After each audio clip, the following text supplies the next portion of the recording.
ayat 7 sampai 11. Sedangkan yang terutama 1 Korintus 14 ayat 2 sampai 13 sampai 16, 20 sampai 30. Saya akan membacakan 1 Korintus 12 ayat 7, tapi saya baca mulai dari ayat 8 sampai ayat 10 saja. Sebab kepada yang seorang Roh memberikan kata-kata hikmat, dan kepada yang lain Roh yang sama memberikan karunia berkata-kata dengan pengetahuan. Kepada yang seorang Roh yang sama memberikan iman, dan kepada yang lain yang memberikan karunia menyembuhkan.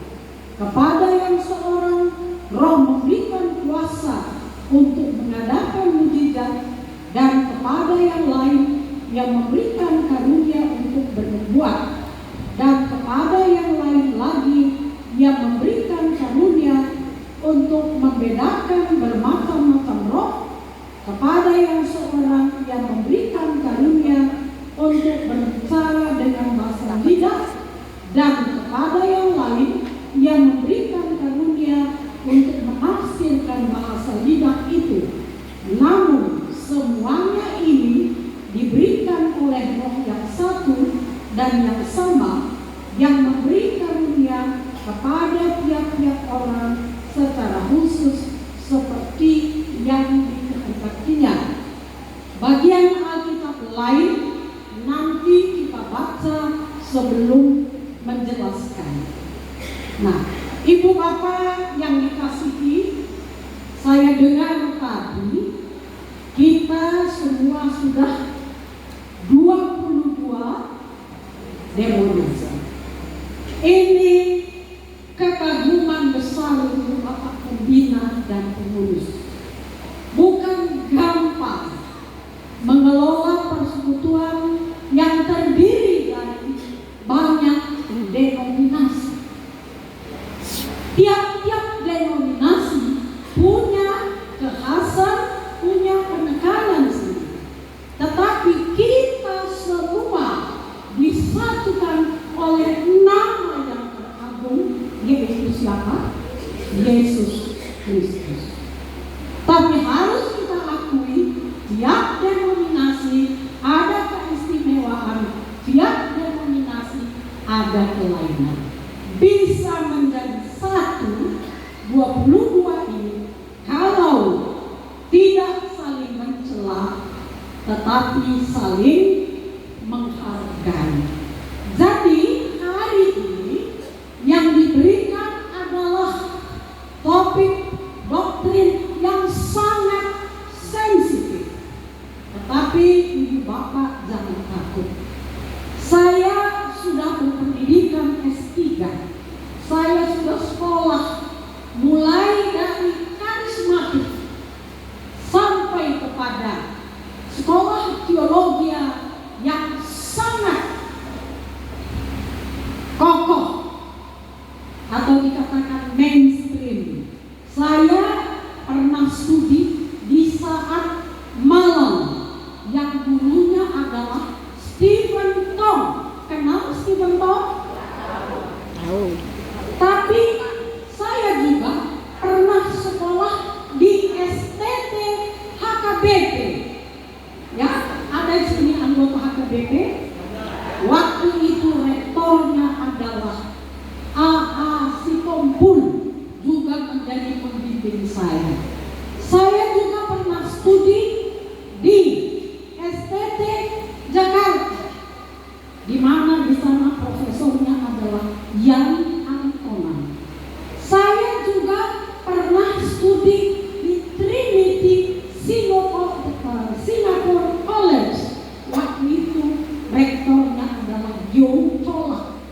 Bahkan sampai S3, mulai dari S1 sampai S3, institusi terakhir adalah Hebrew University diadakan di Yerusalem, yang dosennya orang Yahudi tapi banyak ateis. Jadi semua sudah saya lewati, saya berusaha menerangkan tanpa bela-bela, tapi berfokus kepada apa yang dikatakan oleh Alkitab. Setuju? Terima kasih. Yang pertama, karunia supranatural, karunia supra alamiah berhadapan dengan karunia natural atau karunia alamiah. Apa karunia supra alamiah? Itulah yang kita baca tadi dalam 1 Korintus 12. Tidak bisa dipelajari. Ya, ada di situ tadi berbagai-bagai karunia supra alamiah. Kata-kata hikmat. Satu hari saya memberi ceramah kepada mahasiswa USU, Politeknik USU. Sesudah ceramah angkatan dan mahasiswa, Bu, saya mau bertanya. Silakan. Dia tanya. Saya nggak mau jawab.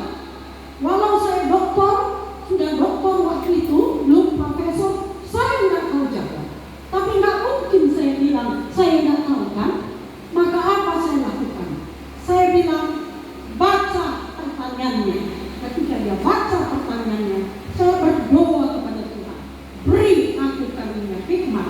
Begitu dia siap membaca, saya sudah tahu jawabnya, saya jawab.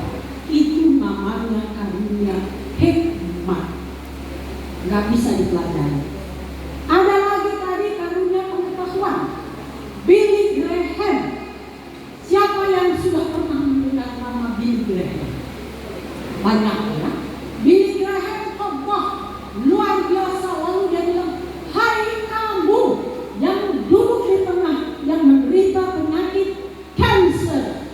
Tidak ada yang memberitahu dia ada orang menderita sakit kanker, tapi dia diberi Tuhan pada waktu itu juga karunia pengetahuan, sehingga dia tahu. Dia bilang, hai kamu ibu yang menderita penyakit kanker.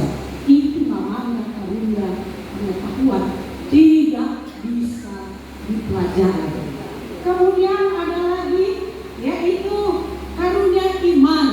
Karunia iman ini bukan percaya pada Yesus, itu semua kita ada orang Kristen.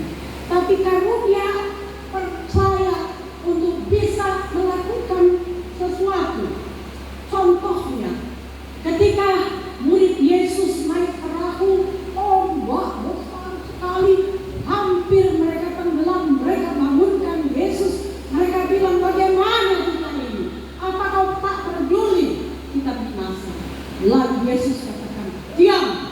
Langsung diam. Dia tegur mulutnya, di mana iman percayamu? Itu adalah karunia iman. Kemudian ada lagi karunia mujizat. Ini masih sering terjadi sekarang. Bahkan mungkin di antara kita ini ada yang pernah mengalami. Kemudian ada lagi karunia membedakan macam-macam roh. Kalau orang itu ada roh dalam dirinya, bisa nggak kita membedakan kerasukan roh atau dikuasai roh? Ketika Petrus diberitahu oleh Petrus, janganlah engkau masuk ke dalam pencobaan itu. Ketika Yesus membutuhkan dia akan ditangkap, disalibkan di dalam Lukas pasal 8 ayat 22-25, apa kata Yesus? Enyahlah engkau, hai roh jahat. Dia tahu dalam Petrus ada roh jahat yang mau menghalangi Yesus naik ke atas kayu salib untuk penyelamatan. Ada lagi karunia bahasa lidah. Ini dua macam. Satu, ketika Petrus berkhotbah di dalam Kisah Rasul pasal 2, dia berkhotbah, orang masing-masing mendengar dalam bahasanya sendiri, sehingga tidak perlu diterjemahkan. Ini namanya bahasa Yunani-nya glossolalia. Tetapi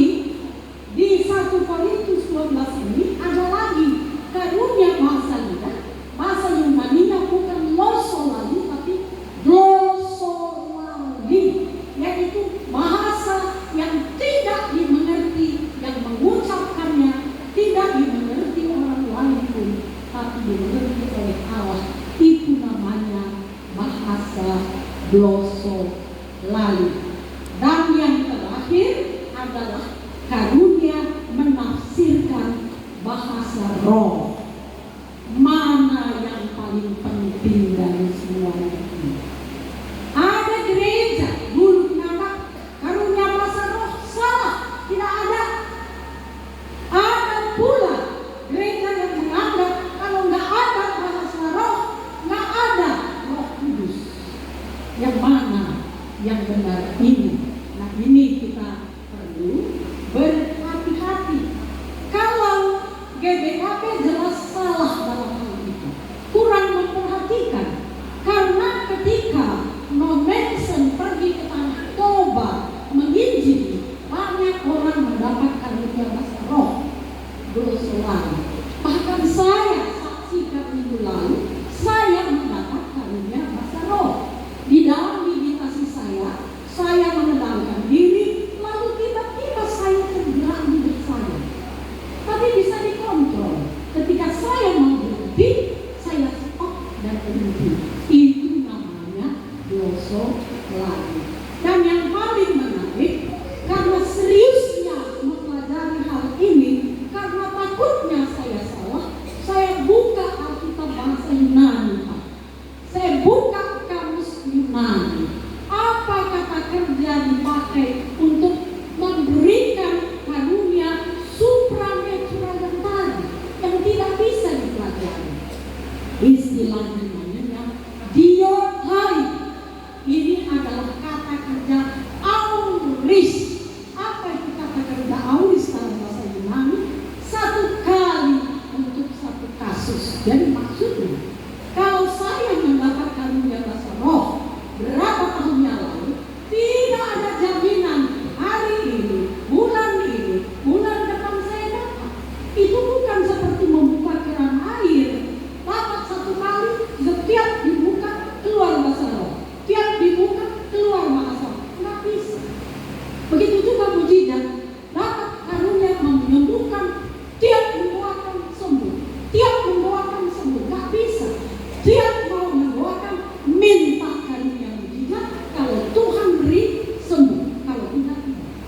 Besok lusa, minta lagi. Kalau Tuhan beri, bisa menyembuhkan.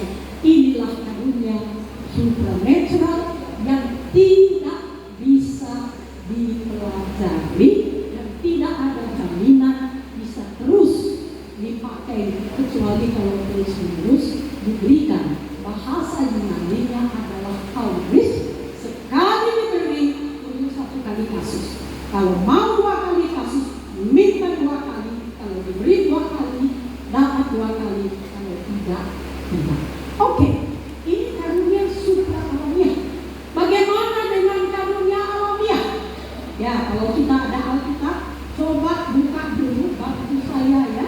Tolong dibacakan Roma 12 ayat 6 sampai ayat 8. Roma 12 ayat 6 sampai ayat 8. Di sini ada lagi karunia, yaitu karunia alamiah yang bisa diberi, yang bisa dipakai terus-menerus. Tolong dibacakan Pak, Roma 12 ayat 6 sampai ayat 8. Silakan. Roma 12 ayat 6 sampai dengan 8. Demikianlah kita mempunyai karunia yang berbeda-beda menurut anugerah yang diberikan kepada kita. Jika karunia itu adalah untuk bernubuat, baiklah kita melakukannya sesuai dengan iman kita. Jika karunia untuk melayani, baiklah kita melayani. Jika karunia untuk mengajar, baiklah kita mengajar. Jika karunia untuk menasihati, baiklah kita menasihati. Siapa yang membagi-bagikan sesuatu, hendaklah ia melakukannya dengan hati yang ikhlas. Saking semangatnya. Terima kasih Pak. Siapa yang memimpin, hendaklah ia melakukannya dengan rajin. Siapa yang menunjukkan belas kasihan, hendaklah ia melakukannya dengan sukacita. Terima kasih Pak. Tuhan. Ini karunia supranatural.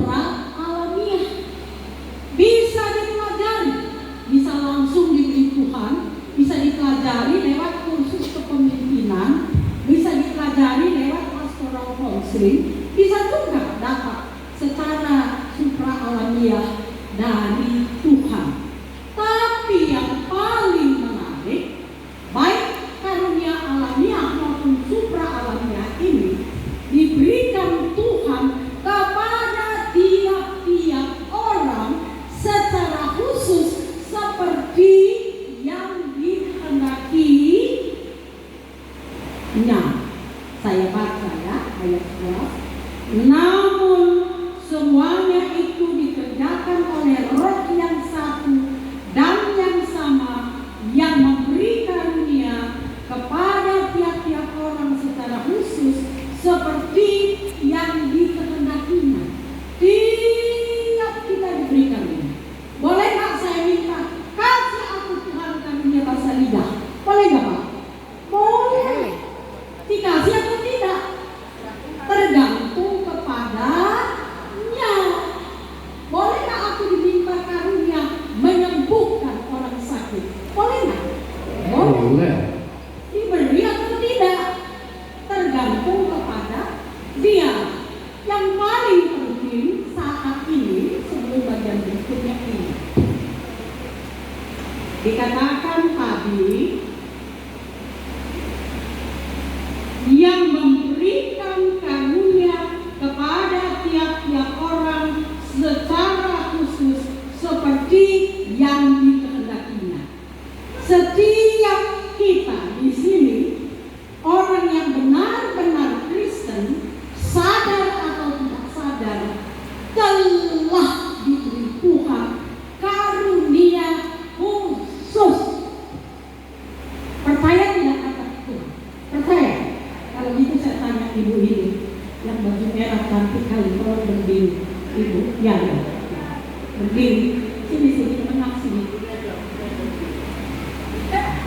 sini, ada kesana, ya, kita percaya ibu ini walau sudah berumur cantik ya. Sekarang ibu, firman Tuhan bilang setiap orang diberi karunia khusus untuk melayani. Apakah karunia supranatural atau karunia natural, karunia Allah? Apa karunia itu yang diberikan Roh Kudus? Saya jawab Bu, Ya, karunia itu diberikan oleh Roh Kudus Bu, ya, kepada saya. ya, ya. Apa? Yang saya alami Bu dalam hidup ini, saya memang sudah bisa berbahasa roh. Oh, bagus, puji Tuhan. Baik, satu Tapi saja. kan nggak bisa. Ya, baik, satu saja. Tunggu dulu, karena waktu kita kurang ya. Nah sekarang saya mau tunduk di sini, ya, ibu-ibu. Ini kita nih belah empat. Aku tahu apa karuniaku. Kau tahu apa karuniaku. Sehingga gampang dipakai. Berdiri dua ibu. Ini dua ibu. Ibu ini, Ibu Desti Sumeang, Iya. Ani Margo. Karunia menyanyi. Kita semua kenal ya kan? Apa karunianya? Menyanyi, memimpin liturgi. Bagus, silakan dulu. Pak Pambina, silakan ke depan ini. Kita semua kenal apa karunianya. Bisa diberi Tuhan lebih dari satu. Apa karunianya? Apa? Lebih baik memberi daripada menerima. Ya, memberi katanya. Hanya itu saja. Apa lagi? Memimpin, mengajar. Ya, banyak karunianya. Terima kasih Pak. Tuhanlah yang tahu. Jadi, kalau orang yang rajin melayani dikenal umum, bisa orang tahu. Dia tahu apa karunianya, orang tahu apa karunianya, maka dia dipakai untuk melayani. Tapi ada orang yang orang tahu apa karunianya, tapi dia tidak tahu apa karunianya.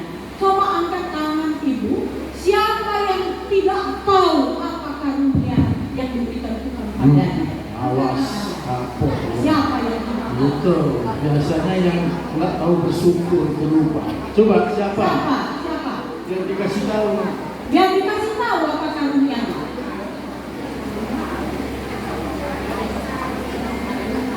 Berdiri. Apa pertanyaannya? Ya pertanyaannya, siapa yang tidak tahu apa karunia yang Tuhan beri padanya untuk melayani? Saya tahu. Saya. Hebat-hebat ibu-ibu ya, lansia ini. Apa itu karunia itu? Maaf sedikit Bu, saya ini kan baru dari Muslim awalnya. Ya. Tetapi puji Tuhan, haleluya, saya sudah dipercayakan di ponsel saya untuk menyampaikan firman. Bagus. Karunia memberitakan firman. Terima kasih. Jadi, bolehkah saya simpulkan Pak Primbana bahwa semua jemaat lansia ini tahu apa karunianya? Boleh?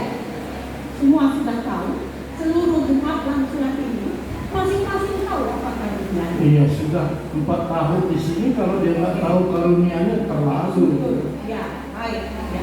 Tapi ada lagi satu yang aku tidak tahu, tapi orang tahu. Ini biasanya orang yang tertutup, dia tidak tahu apa karunianya. Ini orang lain tahu. Jadi bagaimana caranya dengan bergaul seperti ini menunjukkan kemampuan, maka nampaklah kemampuannya. Jadi- Yang terakhir ini kita cepat-cepat karena bukan ini topik utama kita ya. Yang terakhir, aku nggak tahu apa karunia untuk melayani. Kamu pun tak tahu apa karunia aku untuk melayani. Kalau begitu bagaimana caranya? Minta kepada Tuhan Sang Pemberi Karunia untuk memberitahu kita apa karunia kita supaya kita bisa melayani. Puji Tuhan, semua kita ada karunia untuk melayani. Sekarang yang ketiga, yang paling sulit, 1 Korintus 14. Ya, mari buka Alkitabnya. 1 Korintus 14.